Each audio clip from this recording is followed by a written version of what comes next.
and what is the conversion that they found it relevant and so on.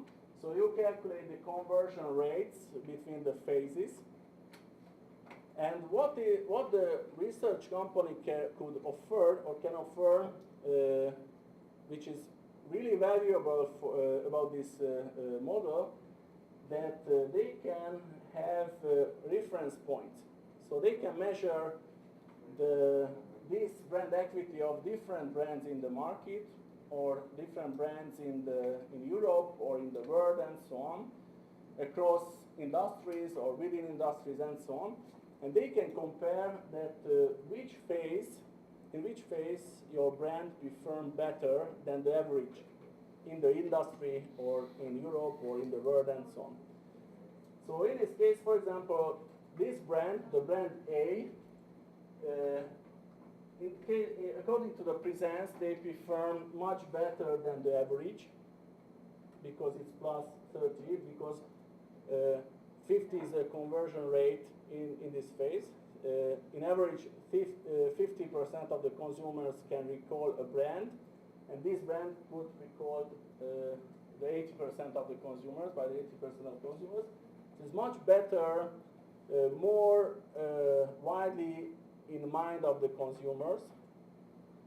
Maybe a little bit better in phase of relevance, so they find it more relevant than in average in the industry. But the performance is a problem for the brand, and they underperform compared to the average according to the performance. They didn't find it better than the other brands, and they are not bound to they are not loyal to the brand, or less loyal than the average in the industry.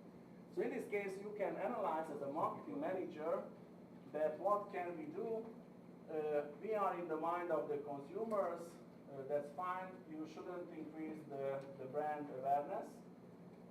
Maybe it's a relevant brand, so they find it relevant, but what the performance of the brand is a problem, and you should develop, you should give some innovation, or you should develop the brand, and that's why the performance of, according to each attribute, you should change.